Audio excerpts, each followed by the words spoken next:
ఏది మరి మాకైతే వితంతుకైతే ఏ పరిపాలన ఏం చేయలేరు. హ్మ్. గంతే. హ్మ్. వితంతుదైతే గదే ఎట్లా బతుకు. మరి ఎవరిని గెలిపిస్తారు మళ్ళీ? ఇప్పుడు లోకల్ బాడీ ఎలక్షన్ ఇగ వస్తా ఉన్నది కదా! తెలవదు సర్పంచ్ ఎలక్షన్. మనం ఒక్కరం గెలిపిస్తే అయితదా? హ్మ్. ఇగ అదృష్టం. హ్మ్. ఎవరొచ్చేదుంటే వాళ్ళొస్తారు. నీళ్ళు రావట్లేదు ఇక మీకు. నీళ్ళు లేవు, బీళ్ళు లేవు. హ్మ్. ఏవి లేవు. హ్మ్. ఎట్లా మరి కొస ఎట్లా ఎళ్తది ఇది?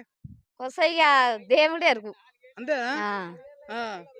దేవుడెరుగు. ఆ! అంతే. దయన్న హ్మ్. ఇప్పుడు ఏంటిదంటే పిల్లలకు ఆరోగ్యం బాలేదంటే సీఎం పథకం కావాలంటే హ్మ్. ఎంఆర్ దగ్గర పోయి లెటర్ రాపిచ్చుకొచ్చినాం. హ్మ్. అట్లా కొంత ఆదుకున్నాడు. హ్మ్. మరి ఇప్పుడు ఏది?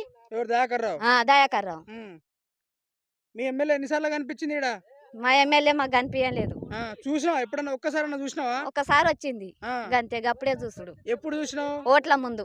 ఓట్ల ముందు. ఆ! ఓట్లు అయిపోయినాక ఒకసారి వచ్చింది. ఆ! గంతే. హ్మ్. అదే చివరి చూపు. గోయిందా? గోవిందా. హ్మ్. నీళ్ళైతే వత్తలేవు. ఆ! ఏ